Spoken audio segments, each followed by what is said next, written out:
जय हिंद दोस्तों, कैसे हैं आप लोग सभी। आई होप सभी अच्छे होंगे। आज हम लोग साइंस का सेट नंबर 59 को करेंगे। उससे पहले जो भी दोस्त चैनल को सब्सक्राइब नहीं किए हो चैनल को सब्सक्राइब कर लें तथा अपने दोस्तों में भी शेयर कर दें। और जो भी पिछला वीडियो नहीं देखे हैं वो चैनल के प्लेलिस्ट में जाकर के पिछला वीडियो देख लें। चैनल पर जो है आपको डेली साइंस प्रैक्टिस सेट नाम से एक प्लेलिस्ट बना दिया गया है, ठीक ना। उसमें सारा वीडियो को आपको अरेंज कर दिया गया है और इसका पीडीएफ हमारे टेलीग्राम चैनल नॉलेजबल पीडीएफ पर अपलोड कर दिया गया है और टेलीग्राम चैनल का लिंक इस वीडियो के डिस्क्रिप्शन में दे दिया गया है। चलिए आज के पहला प्रश्न को देखते हैं। प्रश्न है कि दिए हुए परिपथ में कुल प्रतिरोध क्या है। देखिए, इस प्रश्न को देखने से पहले हम सबसे पहले समझते हैं कि जो होता है प्रतिरोध, इसका समूहन कैसे होता है। देखिए, प्रतिरोध का समूहन जो है दो प्रकार से होता है। एक होता है श्रेणी क्रम, दूसरा होता है समांतर क्रम। देखिए, पहला देखते हैं श्रेणी क्रम, यानी कि सीरीज कॉम्बिनेशन। सीरीज कॉम्बिनेशन में क्या होता है कि इसके पहले प्रतिरोध का दूसरा सिरा तथा दूसरे प्रतिरोध के पहले सिरे तथा दूसरा प्रतिरोध का दूसरा तथा तीसरे प्रतिरोध के पहले सिरे से जुड़ा होता है, तो यही क्रम आगे तक बढ़ता है। इसका मतलब क्या है कि पहले प्रतिरोध का दूसरा सिरा। देखिए, ये पहला प्रतिरोध है, ये पहला प्रतिरोध का पहला सिरा इधर हो गया, पूछा क्या दूसरा सिरा, ठीक। पहले प्रतिरोध का दूसरा सिरा, दूसरे प्रतिरोध के पहले सिरे, यानी कि दूसरा प्रतिरोध ये हो गया, दूसरा प्रतिरोध के पहले सिरे से तथा दूसरा प्रतिरोध का दूसरा सिरा, यानी दूसरा प्रतिरोध का दूसरा सिरा ये हो गया, और तीसरे प्रतिरोध के पहले सिरे से, यानी तीसरे प्रतिरोध के पहले सिरे से जुड़ा होता है। यही क्रम जो आगे तक बढ़ते जाता है। तो ये क्या हो गया, ये किस प्रकार का संयोजन हो गया, ये हो गया आपको श्रेणी क्रम संयोजन, ठीक ना। ठीक, इसी क्रम आगे बढ़ता है। यहाँ पर जो कोई पावर दे दिया गया है, ठीक, ये नेगेटिव ये पॉजिटिव हो गया। अब देखिए, इसको जो है इस समूहन को जो है इसमें टोटल इसको निकालने के लिए हम क्या करेंगे, इसको टोटल निकालने के क्या कहते हैं, आर समतुल्य बराबर, यानी R1 plus R2 plus R3, ऐसे जहाँ तक रहेगा वहाँ तक अपना कर देंगे, ठीक ना। अब देखिए, श्रेणी क्रम समूहन में क्या होता है कि इसमें धारा का मान क्या होता है, धारा का मान समान होता है सभी जगह पर, ठीक ना। यहाँ भी जाएंगे तो यहाँ भी धारा का मान समान ही होगा, यानी कि यहाँ भी धारा का मान समान, यहाँ भी धारा का मान समान, ठीक नहीं, सब जगह धारा का मान समान होगा, लेकिन वोल्टेज क्या होगा, भिन्न भिन्न होगा, ठीक है। अगर यहाँ से देखिए 2 एम्पियर की धारा आ रहा है तो यहाँ भी 2 एम्पियर की ही धारा होगा और इस प्रतिरोध पर भी 2 एम्पियर की धारा, लेकिन जो वोल्टेज जो होगा दोनों का अलग अलग हो जाएगा, ठीक ना। तो ये हो गया श्रेणी क्रम समूहन। अब देखिए, समांतर क्रम समूहन को देखते हैं। समांतर क्रम समूहन कहता है यानी पैरेलल कॉम्बिनेशन। इस समूहन में सभी प्रतिरोध का पहला सिरा एक साथ तथा दूसरा सिरा जो है ना एक साथ जुड़ाते हैं। देखिए, सभी प्रतिरोध का, देखिए पहला प्रतिरोध है, ये क्या है, सभी प्रतिरोध का क्या कहा है, एक सिरा, यानी कि पहला प्रतिरोध का क्या है, यानी क्या इस समूहन में सभी प्रतिरोध का पहला सिरा। देखिए, पहला सिरा, ये दूसरा प्रतिरोध है, इसका भी पहला सिरा, तीसरा प्रतिरोध है, इसका भी पहला सिरा, यानी क्या कहा कि पहला सिरा तथा एक साथ तथा दूसरा सिरा, यानी कि दूसरा सिरा, ये हो गया दूसरा सिरा, ये हो गया दूसरा सिरा, ये यानी तीनों सबको जो है ना एक साथ जोड़ दिया जाता है, ठीक है। इसमें कोई पावर जोड़ दीजिए, हो गया। तो ये क्या हो गया, किस प्रकार का ये समूहन हो गया, तो ये हो गया आपको, तो ये दूसरा सिरा तो जोड़ दिया जाए तो ये हो गया आपको समांतर क्रम समूहन, ठीक ना। इसमें समतुल्य प्रतिरोध निकालने के लिए आपको क्या किया जाता है कि 1/R बराबर, यानी कि 1/R1 प्लस 1/R2, जहाँ तक रहेगा वहाँ तक कर देंगे, अनंत तक रहेगा तो अनंत तक कर देंगे, ठीक ना। इसमें जो क्या होता है कि वोल्टेज समान तथा विद्युत धारा भिन्न भिन्न होता है, ठीक ना। यहाँ पर भी वोल्टेज सेम होगा, यहाँ पर भी वोल्टेज सेम, यहाँ पर वोल्टेज, लेकिन धारा जो है सब जगह अलग अलग होगा, ठीक है। चलिए आप प्रश्न को बनाते हैं। प्रश्न क्या कहा है कि दिए गए परिपथों में कुल प्रतिरोध कितना है। कुल प्रतिरोध क्या है, सबसे पहले यह समझिए कि यहाँ कौन सा श्रेणी क्रम में है, कौन सा समांतर क्रम में। देखिए, श्रेणी क्रम में क्या होता है कि एकदम सीधा तार रहता है, ठीक ना। देखिए, ऐसे ऐसे रहता है, ठीक ना, ऐसे से रहता है। और समांतर क्रम में क्या होता है कि एक रहता है ऐसे, एक रहता है ऐसे, यानी कि दोनों का जो है ना ये ऐसे ऐसे टाइप का रहता है समांतर क्रम संयोजन में, ठीक ना। अब देखिए, हमको समझना होगा। देखिए, सबसे पहले देखिए यहाँ, देखिए ए से लेकर के सी तक में हम जाएंगे तो इसको हम जब सीधा कर लेंगे इस तार को, तो ये कैसा बन जाएगा, इसका फोटो देखिए ऐसा बन जाएगा। दो प्रतिरोध है 10-10 ओम का, देखिए ऐसा बन गया। अब देखिए, ये जो तीसरा सिरा है आपको, ये तीसरा 10 ओम ए से सी तक के बीच को, इसको देखिए आप नीचे में ये आ जाएगा, ठीक। ये कहाँ गया, नीचे में आ गया। ये कैसा, देखिए ये दोनों क्या हो गया आपको, ये दोनों हो गया, ये 10 ओम का हो गया, ये भी 10 ओम दिया हुआ है और ये भी 10 ओम दिया, यानी कि ये दोनों क्या हो गया आपको श्रेणी क्रम में, ठीक ना। तो श्रेणी क्रम में सबसे पहले हम जोड़ लेंगे, तो श्रेणी क्रम में कितना हो जाएगा दोनों को, ये दोनों मिलाकर कितना हो जाएगा, 20 ओम हो जाएगा, यानी 20 ओम हो गया, यानी श्रेणी क्रम में। क्योंकि देखिए आर समतुल्य बराबर क्या होता है, R1 प्लस R2 होता है, ठीक है। तो क्या हो गया, 20 ओम हो गया। तो आप देखिए नया फोटो कैसा बनेगा, देखिए नया फोटो ऐसा बनेगा। अब देखिए दूसरा प्रतिरोध हो जाएगा, ठीक, ऐसे करके जुट गया, ठीक। अब देखिए ये हो गया आपको 20 ओम का और ये हो गया आपको 10 ओम का, ठीक। अब देखिए इस दोनों को आप जोड़ देंगे, ये दोनों किस प्रकार का समान हो गया, ये दोनों हो गया आपको समांतर क्रम। तो समांतर क्रम में समतुल्य प्रतिरोध निकालने क्या होते हैं, 1/r बराबर यानी 1/r1 यानी 20 प्लस 1/r2 यानी 10। तो इसका एलसीएम निकालेंगे तो 20 आ जाएगा, यानी 1 + 2 यानी कि 3/20 आ जाएगा, यानी कि 1/r बराबर क्या हो गया, 3/20 आ गया, ठीक। क्या लिखेंगे यहाँ 1/r बराबर, यानी 1/r बराबर हमको आ गया 3/20 आ गया, ठीक ना। यहाँ आर समतुल्य निकालना है तो यानी आर बराबर क्या हो जाएगा, 20/3 हो जाएगा, जो कि किस ऑप्शन में दिया है, तो ऑप्शन नंबर सी में दिया है 20/3 ओम, जिसका उत्तर ऑप्शन नंबर सी हो जाएगा। समतुल्य प्रतिरोध 20/3 ओम हो गया। अब देखिए अगला प्रश्न है कि पिंड के ताप की परिभाषा ऊष्मागतिकी के किस नियम से मिलता है। देखिए पिंड की ताप की परिभाषा जो है आपको ऊष्मागतिकी क्या आता है, शून्यवां नियम से मिलता है। देखिए ऊष्मागतिकी का शून्यवां नियम क्या कहता है, जैसे देखिए कोई है यहाँ पर ए वस्तु है, कोई ए वस्तु है, ठीक ना। अगर ए का टेम्परेचर जो है ना बी के बराबर है तो और बी का टेम्परेचर सी के बराबर है तो ए का टेम्परेचर जो है ना सी के बराबर होगा, ठीक नहीं। ए के बराबर क्या सी पर, यही कहता है ऊष्मागतिकी का शून्यवां नियम, ठीक ना। ये क्या किसको परिभाषित करता है, तो ये आपको ताप को परिभाषित करता है। यहाँ हमसे क्वेश्चन क्या पूछा है, ताप की परिभाषा ऊष्मागतिकी के किस नियम से मिलता है, तो ताप का परिभाषा में किससे मिला है, तो शून्यवां नियम से। इसका उत्तर ऑप्शन नंबर ए हो जाएगा। देखिए अगला प्रश्न है कि नीचे दिया गया चित्र किसका प्रतिरूपण करता है, ठीक नहीं। ये नीचे जो ये फोटो दिया गया है ये किस चीज़ का प्रतिरूपण कर रहा है, देखिए एक होता है पीएनपी ट्रांजेक्शन, एक होता है एनपीएन ट्रांजेक्शन, ठीक ना। देखिए पहले तो हम लिखते हैं एनपीएन ट्रांजेक्शन, ठीक, एनपीएन एक एनपीएन, एक होता है आपको पीएनपी, ठीक। देखिए दोनों में सब कुछ सेम रहता है, मात्र एक चीज़ का डिफरेंस है, ठीक नहीं। जो जो सेम है पहले उस चीज़ को बना लेते हैं।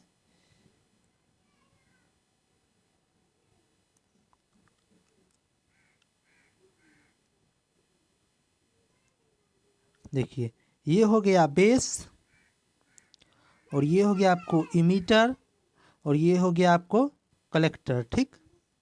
ये इसमें भी ये बेस, ये इमीटर और ये कलेक्टर, ठीक। अब देखिए इसमें ध्यान क्या देना है कि जो एनपीएन ट्रांजेक्शन जो होता है उसका इमीटर में जो है ना बाहर की ओर तीर का निशान होता है और जो पीएनपी ट्रांजिस्टर होता है उसके इमीटर में अंदर की ओर तीर का निशान होता है।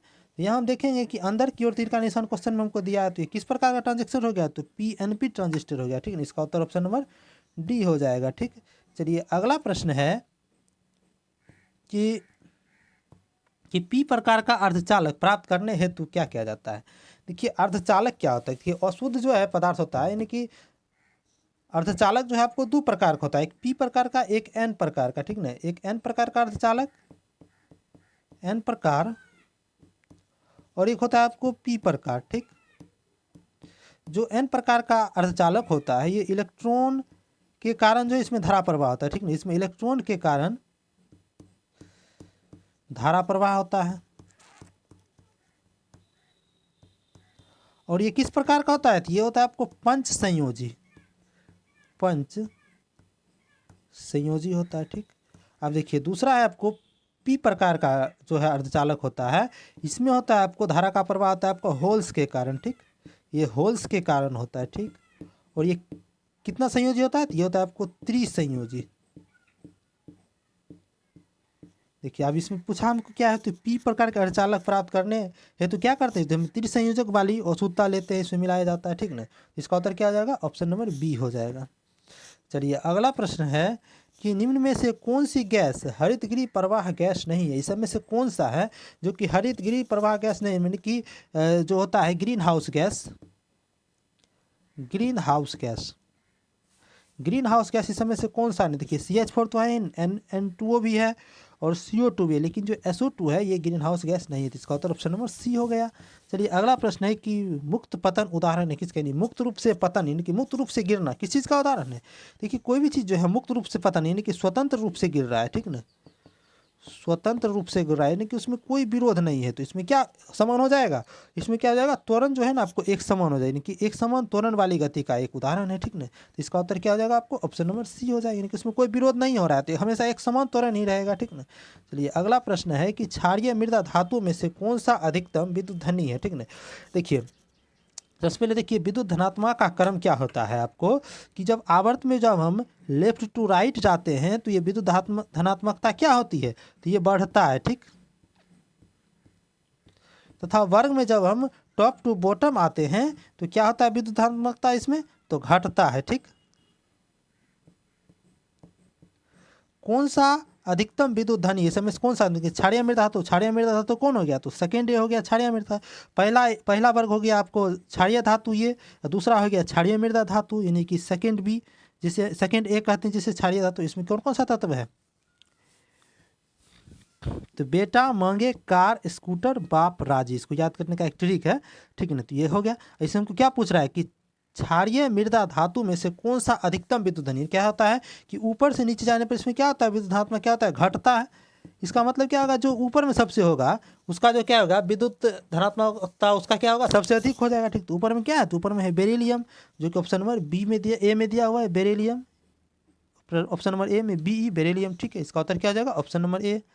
चलिए अगला प्रश्न है कि एक डोमेन में लगभग डैश परमाणु होता है, ठीक है। देखिए एक डोमेन में जो होता है क्या परमाणु होता है, सबसे पहले देखिए डोमेन क्या होता है। डोमेन जो है आपके ये चुंबक में अणु की संख्या को व्यक्त करने के लिए किसका प्रयोग किया जाता है, तो डोमेन का, ठीक ना। देखिए डोमेन का यूज कहाँ होता है, तो चुंबक में अणु की संख्या ज्ञात करने के लिए, यानी चुंबक में अणु की संख्या ज्ञात करने के लिए व्यक्त किया जाता है, ठीक ना। और एक डोमेन बराबर क्या होता है, एक डोमेन जो होता है आपको 10 पावर 18 से लेकर के 10 के पावर 21 परमाणु होता है, ठीक ना। एक डोमेन में कितना होता है, 10 पावर 18 से 10 पावर 21 परमाणु होता है। तो इसका उत्तर कौन हो जाएगा, ऑप्शन नंबर ए हो जाएगा। चलिए अगला प्रश्न है कि जब एक उच्च प्रतिरोध को निम्न प्रतिरोध के श्रेणी में जोड़ा जाता है तो मिश्रित प्रतिरोध क्या होगा। कि जब एक उच्च प्रतिरोध है, एक उच्च प्रतिरोध को निम्न प्रतिरोध को श्रेणी क्रम में जोड़ा, देखिए हम जोड़ के देख लेते हैं, श्रेणी क्रम में जोड़ा तो ऐसा इसका क्रम हो जाएगा, पहला और दूसरा, ठीक। यानी एक उच्च प्रतिरोध, तो पहला उच्च प्रतिरोध हम लेते हैं 5 ओम माना कि, ठीक। दूसरा उस पर निम्न प्रतिरोध हमको कहा है तो ये 1 ओम ले लिए, ठीक। अब दोनों क्या क्या श्रेणी क्रम में जोड़ दिया तो मिश्रित प्रतिरोध, देखिए इसका मिश्रित प्रतिरोध क्या हो जाएगा, यानी कि आर समतुल्य, समतुल्य को मिश्रित प्रतिरोध कहेंगे तो 5 1 यानी 6 ओम हो जाएगा। क्योंकि देखिए समांतर क्रम में क्या होता है, आर समतुल्य बराबर R1 प्लस R2 होता है, ठीक। 6 हो गया। अब देखिए ऑप्शन क्या कह रहा है, ऑप्शन ए कह रहा है कि निम्न प्रतिरोध से अधिक होता है। देखिए निम्न प्रतिरोध कौन है, तो 1 ओम, इससे अधिक होता है, ये अधिक है, तो ये सही हो गया। बी है कि उच्च प्रतिरोध से कम होता है, यानी कि उच्च प्रतिरोध जो होता है 5 है उच्च प्रतिरोध, क्या उससे कम है, नहीं उससे ज़्यादा है, 6 है, तो ये गलत हो गया। देखिए ऑप्शन नंबर सी का है कि उच्च व निम्न प्रतिरोध के बीच की मात्रा के बराबर होता है। देखिए इसमें उच्च प्रतिरोध क्या है, तो 5 ओम है, निम्न प्रतिरोध क्या है तो 1 ओम है, तो इसके बीच की मात्रा है ये 6 ओम, तो नहीं है, इससे ज़्यादा ही है, तो ये भी गलत हो गया। ऑप्शन नंबर डी का है कि निम्न प्रतिरोध से कम होता है, निम्न प्रतिरोध 1 ओम है, तो इससे कम है ना, इससे अधिक है, इसका उत्तर सही क्या हो जाएगा, ऑप्शन नंबर ए निम्न प्रतिरोध से अधिक होता है। चलिए अगला प्रश्न है कि फैन रेगुलेटर में किस प्रतिरोधक का प्रयोग किया जाता है। देखिए फैन रेगुलेटर जो होता है, यानी फैन का रेगुलेटर, पंखा को जो होता है स्पीड को कम बेसी करने के लिए जो फैन रेगुलेटर का प्रयोग होता है, इसमें जो है ना आपको इसका किसका प्रतिरोधक होता है, इसमें यूरेका प्रतिरोधक होता है, ठीक है। इसमें कौन सा प्रतिरोधक, यूरेका प्रतिरोधक। अब पूछेगा आपसे अगर कार्बन प्रतिरोधक का प्रयोग कहाँ पर होता है, तो यहाँ प्रयोग होता है आपको बल्ब में, और आपको हो जाएगा इसको प्रतिरोध में भी होता है।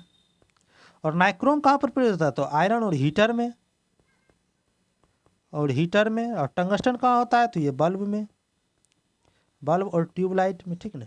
चलिए अगला प्रश्न है कि यदि एक श्रृंग और इसके क्रमागत गर्त की दूरी L है तो तरंगदैर्घ्य क्या होगा। देखिए अब देखते हैं क्या दिया है प्रश्न, जैसा करा है वैसा हम करेंगे। सबसे पहले समझिए श्रृंग और गर्त क्या होता है। देखिए ये ऊंचा वाला जो है ये इसे श्रृंग हो गया, और नीचे वाला क्या हो गया, गर्त हो गया। हमके क्या कहा है कि यदि एक श्रृंग और इसके क्रमागत गर्त, पहला श्रृंग ये हो गया और इसके क्रमागत गर्त यानी ये हो गया, इसके बीच की दूरी हमको क्या दे दिया है, यहाँ से यहाँ तक की दूरी को हमें क्या दे दिया गया है, तो L दे दिया गया है, ठीक है। तो तरंगदैर्घ्य क्या होता है, सबसे पहले आप देखिए तरंगदैर्घ्य कहाँ से कहाँ तक होता है। देखिए दो लगातार श्रृंग और दो लगातार गर्त के बीच की दूरी को क्या कहेंगे, हम तरंगदैर्घ्य कहेंगे। देखिए दो लगातार श्रृंग और दो लगातार गर्त के बीच की दूरी को क्या कहेंगे, तरंगदैर्घ्य कहेंगे। तो यहाँ हमको क्या गया, एक लगातार श्रृंग का आधा दूर का दूरी हमको L दे दिया गया है, तो यानी पूरा तरंगदैर्घ्य क्या हो जाएगा, पूरा हो जाएगा, यानी कि पूरी दूरी यानी 2L हो जाएगा, जो कि ऑप्शन नंबर बी में दिया हुआ है। चलिए अगला प्रश्न है कि प्रति सेकेंड इकाई क्षेत्र से गुजरने वाली ध्वनि ऊर्जा की मात्रा को क्या कहा जाता है। प्रति सेकेंड जो होता है आपको इकाई क्षेत्र से गुजरने वाले ध्वनि ऊर्जा की मात्रा को क्या कहते हैं, तीव्रता होता है, ठीक है। इसका उत्तर ऑप्शन नंबर ए हो जाएगा। चलिए अगला प्रश्न है कि कौन सा पदार्थ अस्थायी चुंबक बनाने के लिए प्रयुक्त होता है। देखिए अस्थायी चुंबक बनाने के लिए जो है आपको स्टील का प्रयोग होता है, एल्निको का भी प्रयोग होता है, एल्कोनेक्स को भी प्रयोग होता है। देखिए एल्निको और एल्कोनेक्स में क्या मिला रहता है, एल्युमिनियम रहता है, निकेल रहता है और कोबाल्ट रहता है, इस सब का भी प्रयोग होता है आपको कौन सा, तो अस्थायी चुंबक बनाने में। तो इसका उत्तर क्या हो जाएगा, ऑप्शन नंबर डी, समय से सभी हो जाएगा। चलिए अगला प्रश्न है कि प्रतिध्वनि को कम करने के लिए ऑडिटोरियम की छतों और दीवारों पर किससे ढका है। सबसे पहले समझिए कि प्रतिध्वनि होता क्या है। देखिए प्रतिध्वनि क्या होता है, यानी कि इको क्या होता है कि जब देखिए आप किसी हॉल में खाली कमरा में जाते होंगे, वहाँ पर कुछ बोलते होंगे तो उससे आपको है ना दोबारा सुनाई देता होगा, यानी कि प्रतिध्वनि होता है। नीचे हेलो बोल देते, हेलो हेलो हेलो ऐसे करके सुनाई देता है, ये क्या हो गया, यही प्रतिध्वनि हो गया, ठीक है। इसको कम करने के लिए क्या किया जाता है ऑडिटोरियम में, कि आप सिनेमा हॉल गए होंगे तो वहाँ पर देखिए एक बंद कमरा रहता है, वहाँ पर अगर ये सब चीज़ नहीं लगाएगा तो यहाँ पर क्या होगा, हमेशा जो आवाज़ गूंजते रहेगा, अपनी आवाज़ गूंजेगा, उसमें प्रतिध्वनि कहते हैं। तो उसमें क्या कहता है कि उसमें देखिए पर्दा लगा देता है, ठीक ना, खुरदुरा दीवार कर देता है, फाइबर बोर्ड लगा दिया जाता है। तो इसको कम करने किसका प्रयोग किया जाता है, तो फाइबर बोर्ड का। इसका उत्तर ऑप्शन नंबर बी हो जाएगा। चलिए अगला प्रश्न है कि निम्न में से किस ध्वनि तरंग की तरंग दैर्घ्य सबसे लंबी होती है, यानी किस आवृत्ति की तरंग दैर्घ्य सबसे लंबी होती है। देखिए आप देखे होंगे कि v बराबर एन लेमडा एक फार्मूला होता है, ठीक। ये हमसे तरंग दैर्घ्य के बारे में पूछा है तो हम तरंग दैर्घ्य को सेपरेट कर लेते हैं। तरंग दैर्घ्य बराबर क्या हो जाएगा, v बाय एन हो जाएगा। यहाँ क्या है, v क्या है, वेग है, v क्या है यहाँ पर, वेग है, और n क्या है, आवृत्ति है, ठीक। और लेमडा क्या है, तरंग दैर्घ्य है। ये क्या करा है, निम्न में से किस ध्वनि तरंग का तरंग दैर्घ्य सबसे लंबी होगी, यानी कि आवृत्ति हमको दे दिया है, यानी कि जिसका आवृत्ति जो है, यानी कि एक दूसरे के बीच ये लेमडा जो है आपको कैसा संबंध है व्युत्क्रमानुपाती के साथ, तो व्युत्क्रमानुपाती का संबंध है। ये क्या हुआ कि आवृत्ति जिसका ज़्यादा रहेगा उसका तरंग दैर्घ्य क्या हो जाएगा, कम हो जाएगा, और जिसका आवृत्ति कम रहेगा उसका तरंग दैर्घ्य क्या हो जाएगा, ज़्यादा हो जाएगा। हमको यहाँ क्या पूछा है, ध्वनि तरंग जिसमें कि तरंग दैर्घ्य सबसे लंबी होगी, इसमें से किसका तरंग दैर्घ्य सबसे लंबा होगा, जिसका आवृत्ति क्या होगा, आपको आवृत्ति कम होगा। यानी आवृत्ति जब कम होगा तभी तो तरंग दैर्घ्य लंबा होगा, यानी कि आवृत्ति कम इसमें किसका है, तो इस सभी में से 100 हर्ट्ज आवृत्ति कम है तो इसका तरंग दैर्घ्य क्या हो जाएगा, सबसे लंबा हो जाएगा। इसका उत्तर ऑप्शन नंबर ए हो जाएगा। चलिए अगला प्रश्न है कि किसी सरल लोलक को किसी पहाड़ की चोटी पर ले जाया जाता है तो वहाँ का पर उसका आवर्तकाल क्या हो जाएगा। देखिए सरल लोलक को जब हम पहाड़ की चोटी पर ले जाएंगे, यानी कि हम जानते हैं कि पृथ्वी की सतह से ऊपर या नीचे जाने पर, पहाड़ की चोटी पर हम गए तो ऊपर गए, तो ऊपर या नीचे जाने पर क्या होता है, जी का मान क्या होता है, घटता है। यानी जी क्या है यहाँ पर, जी है यहाँ पर गुरुत्वीय त्वरण, ठीक ना, गुरुत्वीय त्वरण, और पृथ्वी पर जी का मान क्या होता है, 9.8 होता है, ठीक है। आप देखिए प्रश्न को बनाते हैं, क्या कहता है कि जब ऊपर या नीचे जाते हैं हम क्या होता है, जी का मान क्या होता है, घट जाता है। तो यहाँ हमको आवर्तकाल के बारे में पूछा है, तो आवर्तकाल क्या होता है, फॉर्मूला टी बराबर 2π√L/g। यानी क्या हुआ है कि आवर्तकाल जो है जी के साथ कैसे संबंध है, तो व्युत्क्रम संबंध, यानी कि व्युत्क्रमानुपाती का संबंध है, ठीक ना। यानी क्या हुआ कि जी घटेगा तो क्या होगा, आवर्तकाल क्या हो जाएगा, बढ़ जाएगा। यानी क्या हमसे पूछा है, तो चोटी पर जाए तो वहाँ का आवर्तकाल क्या हो जाएगा, आवर्तकाल क्या हो जाएगा, इसका बढ़ जाएगा, तो इसका उत्तर क्या हो जाएगा, ऑप्शन नंबर बी हो जाएगा, बढ़ेगा। चलिए अगला प्रश्न है कि यदि बांध में जल की गहराई h है, चलिए ठीक है, तथा a जल का अनुप्रस्थ क्षेत्रफल है, ठीक है, तथा t जो है बांध की मोटाई है, तब बांध की दीवार पर लगने वाला दाब किस पर निर्भर करता है। देखिए दाब जो होता है, प्रेशर यानी p क्या होता है, p बराबर ρgh होता है, ठीक ना, ρgh, ठीक ना। तो यहाँ किस किस पर निर्भर करेगा, रो यानी क्या हुआ कि रो हो गया द्रव का घनत्व, ठीक, और जी क्या हो गया, गुरुत्वीय त्वरण, और एच क्या हो गया, तो एच हो गया आपको गहराई हो गया, यानी कि कितना गहराई में है, ठीक है, इस पर जो है प्रेशर निर्भर करेगा, ठीक ना। तो यहाँ देखिए ऑप्शन में क्या क्या दिया हुआ है, तो देखिए ऑप्शन ए में दिया हुआ है ए एच तथा टी पर। देखिए ए यहाँ पर क्या दिया हुआ है, यदि बांध में जल की गहराई एच है तो एच पर तो निर्भर करेगा, ठीक है, इस पर निर्भर करेगा, चलिए ठीक है। ए जल का अनुप्रस्थ क्षेत्रफल, अनुप्रस्थ क्षेत्रफल पर तो निर्भर नहीं करेगा, तो ये नहीं होगा, चलिए ए कट गया। अब बी है ए और एच पर, यहाँ ए देखिए तुरंत देखे थे कि ए जल का अनुप्रस्थ क्षेत्रफल है, तो अनुप्रस्थ क्षेत्रफल पर निर्भर नहीं करेगा, तो ये भी कट गया। यहाँ देखिए एच पर तो निर्भर करता है, ठीक है, और टी देखिए टी क्या है यहाँ पर, तो टी बांध की मोटाई है, तो यहाँ बांध की मोटाई पर तो निर्भर नहीं करेगा, ये भी नहीं होगा, तो इसका उत्तर क्या होगा, ऑप्शन नंबर डी हो जाएगा, ठीक ना। अगर पूछेगा इस पर किस पर निर्भर करेगा, तो गुरुत्वीय त्वरण और गहराई पर निर्भर करता है, ठीक ना, दाब। चलिए अगला प्रश्न है कि एक आदर्श तरल पदार्थ क्या होता है। देखिए आदर्श तरल पदार्थ मतलब क्या, आदर्श मतलब क्या, बहुत अच्छा, सबसे अच्छा चीज़ वो आदर्श है, यानी कि तरल पदार्थ में आदर्श किसको माना जाएगा, जिसका क्या हो जाएगा आपको कि घर्षण जो है ना इसका एकदम जो है न्यूनतम ही होगा, मतलब नहीं ही होगा, इसका घर्षण क्या होगा, शून्य होगा, यानी कि इसका संयंता भी शून्य होगा, यानी घर्षण रहित, और क्या हो जाएगा, असंप्रिय होना चाहिए, तो इसका उत्तर कौन हो जाएगा, ऑप्शन नंबर डी हो जाएगा, ठीक। चलिए अगला प्रश्न है, एक घड़ी की सेकेंड की सुई 2 सेंटीमीटर लंबी है, ठीक, तो उसकी टिप की गति क्या होगी, यानी कि टिप की गति क्या होगी, यानी जो घड़ी की सेकंड की सुई जो काटा चल रहा है उसका गति क्या होगा, यानी कि गति यानी कि चाल और क्या होता है आपको, दूरी बटा समय, दूरी बटा समय होता है, ठीक ना। तो एक घड़ी, देखिए घड़ी है तो घड़ी का माना कि ये सेकंड का सुई है, तो जो ये जो है 1 सेकंड में कितना चलेगा, तो ये 1 सेकंड में मतलब 60 सेकंड में क्या करेगा, 1 चक्कर पूरा कर लेगा, ठीक ना। तो यानी कि कितना दूरी चला है, तो ये घड़ी के जो है आपको परिमिति के बराबर चला है, तो घड़ी का परिमिति क्या हो जाएगा 2πr, 2πr हो गया। अब बटा कितना समय लगा, तो इसको हमें निकालने के लिए क्या, तो समय हमको दिया हुआ है, यानी कि 2 सेंटीमीटर लंबी है, दिया हुआ है, ठीक। तो उसके टिप की गति क्या होगी, गति क्या होती है, समय इसमें क्या हो जाएगा, यानी कि 1 सेकंड का सुई जो है 1 चक्कर लगाने में कितना समय लगेगा, तो 60 सेकंड लगाएगा। और आर हमको दे दिया है घड़ी की सेंटीमीटर, हाँ आर भी दे दिया है, आर कितना है 2 सेंटीमीटर है। अब इसको हम सॉल्व कर देते हैं, तो सॉल्व करते हैं, देखिए क्या हो जाएगा, देखिए 2πr यानी 2 गुना 22/7 गुना आर की जगह 2 रखेंगे और टी की जगह क्या रखेंगे 60 सेकेंड रखेंगे। देखिए अब इसको सॉल्व करते हैं तो कितना आ जाएगा हमको, देखिए इसको जब हम काटेंगे तो ये 30, ये पुनः 15, अब तो नहीं कटेगा, यह कट जाएगा, नहीं 22/15 7 15 गुना 7 हो गया, ठीक। यानी क्या हो गया, हमेशा इसी समझिए, इसमें देखिए कि ऊपर में कम है और नीचे में ज़्यादा है, हमेशा क्या हो जाएगा, ये 0 पॉइंट में आएगा, तो इसका उत्तर क्या हो जाएगा, ऑप्शन नंबर ए हो जाएगा, 0.21 सेंटीमीटर पर सेकेंड हो जाएगा, ठीक। चलिए अगला प्रश्न है, अगला प्रश्न है कि निम्नलिखित में से दाब की बीमिया सूत्र क्या होता है। देखिए बीमिया सूत्र क्या होता है, देखिए बीमिया सूत्र क्या होता है, देखिए बीमिया सूत्र निकालने के सबसे पहले आप देखिए बेसिक मात्रा का बीमिया सूत्र जानिए। देखिए लंबाई जो होता है, लंबाई का मात्रा क्या होता है, मीटर होता है, और इसका बीमिया सूत्र क्या होता है, तो एल होता है, ठीक। तो यहाँ लंबाई के लिए हम क्या लिखेंगे बीमिया सूत्र में, तो एल लिखेंगे। चलिए दूसरा है समय, तो समय का मात्रक होता है आपको सेकेंड, और इसके लिए हम क्या लिखते हैं बीमिया सूत्र, टी लिखते हैं, यानी हम यहाँ लिख लेते हैं साइड में, समय के लिए हम क्या लिखते हैं, टी लिखते हैं। चलिए समय हो गया, लंबाई हो गया, और द्रव्यमान एक लिख लेते हैं, द्रव्यमान का क्या होता है, ऐसा मात्रा केजी होता है, तो इसके लिए हम क्या लिखते हैं, तो एल लिखते हैं, यानी सॉरी एल लिखते हैं, इसके लिए क्या लिखेंगे, एल लिखेंगे, नहीं सॉरी एम ही तो लिखेंगे, द्रव्यमान के लिए क्या है, MLT, यानी क्या इसके लिए हम एम ही लिखेंगे, द्रव्यमान के लिए क्या लिखेंगे, तो एम लिखेंगे। चलिए ठीक है, तो यहाँ द्रव्यमान के लिए क्या हो जाएगा, यानी एम हो जाएगा। चलिए अब हम देखते हैं क्या कह रहा है हमको, क्या रहा है यहाँ पर